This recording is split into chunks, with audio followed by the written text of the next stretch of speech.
اس کا مطلب یہ ہے کہ آپ بیسیکلی یہ چاہتے تھے کہ آپ کا بندہ جو ہے اگر وہ اپنے طور پہ سمجھتا ہے کہ عمران خان صاحب نے ایک غلط فیصلہ کیا ہے، ایک غلط آدمی کو ٹکٹ دیا ہے اور وہ نہیں دینا چاہتا اس شخص کا ووٹ، اور وہ جانتا ہے اس کو کہ یہ غلط فیصلہ ہے، تو اس کا مطلب یہ ہے کہ آپ اس کو پورے پاکستان میں ذلیل کریں، نمبر ایک۔ دوسرا، آپ کے بندے اٹھ کے اس کو اسمبلی کے اندر ماریں۔ تیسرا یہ ہے کہ آپ اس کو پارٹی سے نکال دیں، جو مرضی کریں۔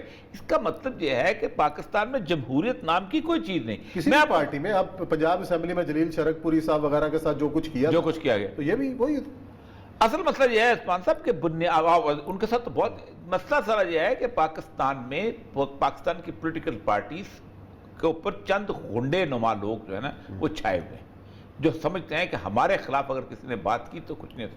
پاکستان کا جوڈیشل سسٹم مکمل طور پر بے بس ہو چکا۔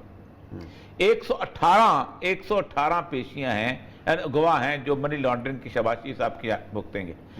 تیسرے کی پر جرا ہو رہی ہے۔ اگلے صدی میں جا کے نا وہ ایک منی لانڈرنگ کا کیس کمپلیٹ ہوگا، کس لیے کہ بس ٹھیک ہے عدالت جاری ہے، چلتا رہے۔ ٹھیک، رانا ثناء اللہ کا کیس، آج میں ان سے بات کر رہا تھا، میں نے کہا یار تم لوگوں نے شور کیوں مچایا اس طرح کا اگر کیس نہیں تھا؟ اس نے کہا فرد جرم تو عائد ہونے دو۔ اور یہ یعنی دنیا کے کسی مہذب معاشرے کے اندر اگر اس طرح کی ویڈیو سامنے آئی ہوتی۔ آج میں سرکوزی کی آپ بتاؤں، سرکوزی کو 3 سال کی سزا کس بات پہ ہوئی؟ فرانس کے سابق صدر، فرانس کے سابق صدر کو سزا اس بات پہ ہوئی ہے کہ اس نے ایک مجسٹریٹ سے جو انویسٹیگیشن کر رہا تھا فون کر کے یہ ایویڈنس لیا تھا کہ میرے خلاف پارٹی فنڈنگ کا جو کیس ہے وہ کہاں تک پہنچا ہے۔ صرف انفارمیشن لی تھی۔ سر پھر کہتے ہیں ہم جمہوریت۔ ادھر حالت یہ ہے کہ مریم نواز کھڑی ہو کے اس کی ویڈیو چلاتی ہے جج کی، وہ جب مر گیا ہوا ہے، اور کون کرتی ہے کہ یہ ویڈیو ہمارے پاس آئی؟ انفارمیشن لی تھی اس نے، اور آج 3 سال جیل میں ہے۔ پھر کہتے ہیں جمہوریت، تم لوگوں کو جمہوریت، تم لوگوں کو راز۔ اسی لیے تو حالت یہ ہے کہ لوگ کل کو جس وقت تم لوگ جاتے ہو تو لوگوں کی آنکھوں میں آنسو نہیں ہوتے، لوگ مٹھائیاں بانٹتے ہیں۔ اب آپ مجھے یہ بتائیں عثمان صاحب، آج اگر اس طرح کی صورتحال ہوتی ہے، اس طرح کا شور ہنگامہ مچتا ہے، یہ لڑائیاں مار کٹائیاں ہوتی ہیں، اور کوئی آنسو تو نکلے ہیں لوگوں کے، کس کے؟ ان کے جانے کے بعد آنسو تو نکلے ہیں۔ تیرے جانے کے بعد تیری زیادہ نہیں ویسے تو آنسو تو نکل رہے ہیں لوگوں کے، کہ نہیں نکل رہے؟ لیکن عثمان صاحب اصل یہ ہے کہ میں آپ کو بتاؤں، یہ سینٹ کا الیکشن بلوچستان میں سب سے زیادہ کھیل کرا جاتا ہے، پنجاب میں کبھی نہیں۔ سیٹلمنٹ ہو گئی ہے، کیا اطلاع آپ کی؟ پنجاب ہوا یہ ہے کہ یارمد رین صاحب کو منا لیا سنجرانی صاحب نے۔ سنجرانی صاحب دیکھیں، سنجرانی کی میں نے اٹھان دیکھی ہے۔ سنجرانی کا بھائی آتف سنجرانی جو تھا، یہ وزن ایم این اے، یہ بیچارہ سادہ سا آدمی، ایسے سول، جس زمانے میں ایفڈرین کا کیس چل رہا تھا، یہ ہیلتھ ڈپارٹمنٹ میں نظر آتا تھا کافی، ٹھیک، تو بہت اچھے، لاچاری صاحب سے بڑی دوستی تھی اس کی تعلق، اچھا آدمی، شریف آدمی، سارا صحیح، لوکل پالیٹکس جانتا ہے، بلوچستان کی پالیٹکس ہے بھی اس قسم کی، وہ کوئی بھی ہو، سردار اختر مینگل ہو یا محمود خان چکسئی ہو، سارا کچھ ہو، اس کے اندر وہ اپنا حساب۔ لیکن آج یاد آیا سردار اختر مینگل صاحب نے آج بیان دیا ہے، پریس کانفرنس کی، اس میں پتہ کیا کہا ہے؟ انہوں نے کہا لوگ 28 مئی کا دھماکہ بھول جائیں گے جو کل دھماکہ ہونے والا ہے سینٹ کے انتخاب کے نتیجے کا۔ پتہ نہیں، مجھے نہیں نظر آتا کس اطلاع کی بنیاد پر؟ مجھے نہیں نظر آتا کوئی ایسا کوئی دھماکہ ہے۔ آئی تھنک سو کہ کیا ویسے ممکن ہے؟ دیکھیں میرے خان ورسز حفیظ شیخ ورسز گیلانی صاحب، ہاں کیا نظر آ رہا ہے؟ مجھے نہیں، حفیظ شیخ کوئی مارجن 11-12 ووٹ لینے کو اتنا آسان کام نہیں، انلیس کہ ایک میجورٹی کی ووٹ ضائع کرنے پہ مجبور۔ یہ آپ نے ویڈیو آئی ہے نا، 3-4 لوگوں کے اگر ووٹ ضائع ہو جاتے ہیں تو ایک جھلک ہے، آپ پتہ نہیں اور کتنے لوگ ہوں۔ اگر ضائع کرنے والی صورتحال ہوگی تو پھر شاید حفیظ شیخ، لیکن مجھے یہ بتائیں مجھے کہ حفیظ شیخ کو عمران خان نے تو نہیں رکھا، عمران خان تو شاید مر جاتا تو حفیظ شیخ کو نہ رکھتا۔ پھر کس نے رکھا؟ کہاں سے آیا؟ آ گیا نا، آئی ایم ایف نے رکھا، آ گیا، بس آ گیا۔ تو پھر ووٹ بھی پھر آئی ایم ایف ہی مانگے گا؟ آئی ایم ایف ہی مانگے گی، آئی ایم ایف مانگتی ہے۔ آپ کو اندازہ نہیں ہے کہ کس کس لیول پہ مانگی جاتی ہے۔ حفیظ شیخ کو بیسیکلی لایا گیا تھا کہ اسد عمر نہیں کر رہا پرفارم، حالانکہ اسد عمر دیکھیں شبر زیدی صاحب کو کبھی آپ اکیلے ملے ہیں تو شبر زیدی 8 آنسو روتا ہے کہ میں کیوں نکلا تھا اور کس مافیا کے مقابلے میں نکلا تھا۔ اور کس کس مافیا نے کس کس لیڈر کو کہاں لیول پہ خریدا ہوا. آپ اندازہ کریں کہ ویزے کیوں آیا. صرف ایک وجہ سے آیا ہے کہ وہ ایک چاہتا تھا کہ ٹریک سسٹم جو ہے وہ چل پڑے, کہ آپ نے ایک چیز خریدی ہے, وہ ایک چیز جہاں جہاں جائے وہاں ٹریکنگ ہوتی چلتی. وہ ٹریک سسٹم نہیں لگ سکتا. آپ یہ تو کہتے ہو کہ آپ کے گھر کے اوپر سی سی ٹی وی کیمرہ ہو جائے, شہر میں سی سی کیمرہ, لیکن جو چوری تم پیسہ کرتے ہو اس کا ٹریک نہ چل ملے. کوئی نہیں. ایلیٹ یہ ملک جو ہے نا, دنیا میں جمہوریت خریدی جاتی ہے, بدترین سسٹم ہے دنیا کا. میں آج تک سمجھتا ہوں کہ جمہوریت بنیادی طور پر عوام کا سب سے بڑا عوام دشمن سسٹم ہے, جس کے اندر بنیادی طور پر لیڈرشپ خرید لی جاتی. عام آدمی کو اگر آپ مشرف ہے, آپ گالی نکالیں گے ڈکٹیٹر ہے. آپ کو پتا ہوگا ڈکٹیٹر ہے, آپ کو پتا ہوگا جب آپ ضیاء اللہ کو گالی نکالیں گے ڈکٹیٹر ہے, فرینکو کو گالی نکالیں گے ڈکٹیٹر. آپ 51% ووٹ لے کے آیا ہوا بندہ جو ہے وہ جس کو ڈکٹیٹر ہوگا اس کو کیسے گالی نکالو گے؟ صحیح بات. اتنی حد تک جو ویل انٹرنس اصل مسئلہ یہ عثمان صاحب کی یہ جو صورتحال بنی. اب اس نے بتایا کہ یہ ہمیشہ ہوتا تھا. ہمارا ایک دوست تھا آبادان فریدوں, اس کا ووٹ ایم پی اے تک, پارسی بیچارہ 15 ووٹ لے کے ایم پی اے بنتا ہے, سب سے کمزور کمیونٹی. اب اس کے پیچھے پڑ گئے ٹرائبل لیڈر, ووٹ دو. پیسے اس کے پاس بہت تھے, اس کی بیسیکلی شراب کا کارخانہ تھا, تو پیسے تو ڈراتے تھے. پشتونخوا والے ڈرائیں تو وہ ان سے ڈر جائے, وہ آخر اس کو ایک طے ہوا کہ تم جس وقت ووٹ دینے جاؤ گے تو اپنے ووٹ کے اوپر کونے میں پن سے 3 سوراخ نکال دینا, تو ہم پہچان لیں گے تیرا ووٹ کون سا ہے. اب اس کا کوئی مقابلہ ہے؟ مطلب جب کاؤنٹنگ ہوگی, کاؤنٹنگ تو سب کے سامنے ہونی ہے نا. میں بھی بیٹھا ہوں, آپ بھی بیٹھے ہیں, ریپرزینٹیو بیٹھے ہیں, تو آپ نے کہا ذرا دکھانا ذرا مجھے ووٹ کی باقی مور لگی, آپ نے یوں کر کے میں مور دیکھ رہا ہوں. پچھلے الیکشنز کے اندر ایسے کر کے ووٹ دکھا کے ڈالتے رہے ہیں. وہ اور چیز نہیں, آپ سمپل سی کو ایک, اچھا اس کے اوپر آپ کیا کہہ سکتے ہیں؟ یا وہ کہتے ہیں کہ بھئی سائڈ پہ ذرا سے اتنے سے کٹ لگا کے یہ ایسے کر کے آ جائے, نشانی بنا دو کوئی بھی, ایسی نشانی کر, آپ کیا کر سکتے ہیں؟ تو جن کے ضمیر کے اندر کھٹی کے اندر بے ایمانی پڑ چکی ہو اور اس کے بعد سب کچھ پیسہ دیا جا رہا ہو, تو عمران خان صاحب جو کچھ کر رہے ہیں اخلاص نہیں ہے. ان دونوں کو یاد نہیں آیا جو انہوں نے کیا تھا. ان کو جب صادق سنجرانی کو لانا تھا اس وقت یاد نہیں آیا, ان کو اب یاد ہے. اس کا مطلب ہے کہ اصول تو اپنے مفاد کے مطابق اصول ہے ہی نہیں, عثمان صاحب اصول ہے ہی نہیں. اصول پیچھے رہ جاتے ہیں. اصول ہوتے ہیں تو مساق جمہوریت میں یہی مطالبہ کیا جاتا ہے, اس کے بعد 2 حکومتیں گزر جاتی ہیں, اس پہ امپلیمنٹ نہیں ہوتا, آج بھی نہیں امپلیمنٹ, اور بھگتتے بھی ہیں. نہ مسلمان نہ مذہبی پارٹیوں کا کوئی اصول ہے, نہ سیاسی پارٹیوں کا کوئی اصول. سیکولر کا ووٹ بھی حلال ہے اور سیکولر کو ووٹ دینا بھی حلال ہے. ٹھیک ہے, بسم اللہ. اگر رسول اللہ صلی اللہ علیہ وسلم یہ بات مان لیتے تو جو کہ انہوں نے کہا تھا آپ کو متفقہ لیڈر بنا لیتے ہیں, تو پی ڈی ایم کیا ہے؟ قریش مکہ کے ساتھ اتحاد ہے, اور کیا ہے؟ کچھ نہیں. چلیں جی, بریک کا وقت ہے, بریک لیتے ہیں یہاں پہ, اور پھر واپس آئیں گے اور ذکر کریں گے کچھ بھارت کے حالات کا, کہ وہاں پہ معاملات کس جانب بڑھ رہے ہیں, اور اپوزیشن مودی کے خلاف جس طریقے سے ہوئی ہے اس پر کریں گے بات.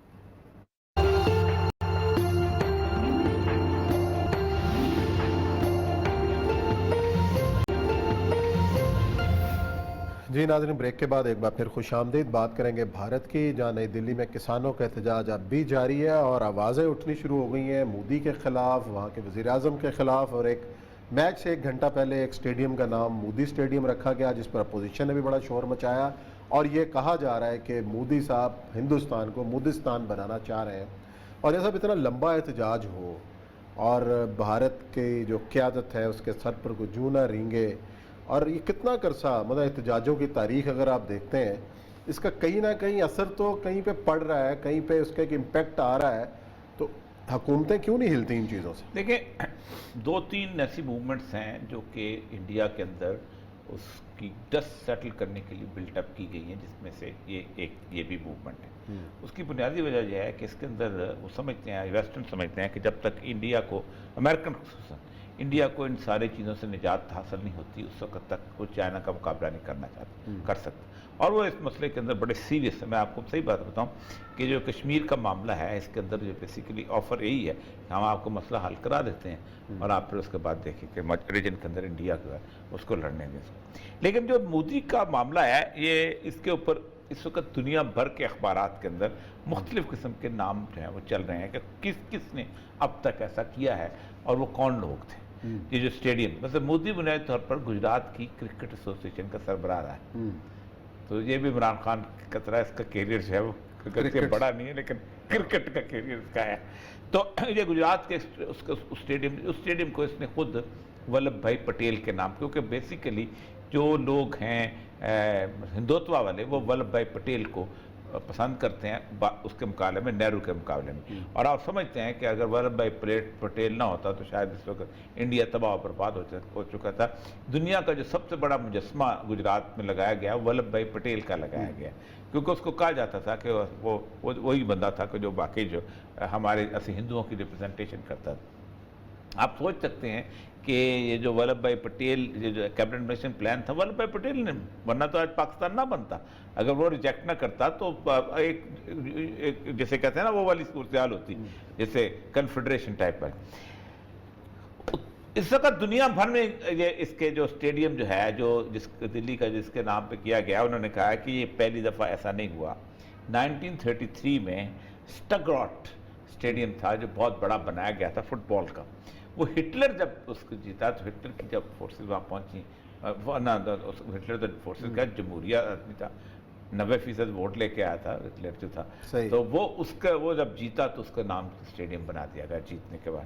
پھر اس کے بعد 45 میں جب وہ امریکنز آئے تو انہوں نے اس کو مرسیڈیز بینز ایرینا کے نام پہ وہاں پر بیس بال وغیرہ کھیلتے.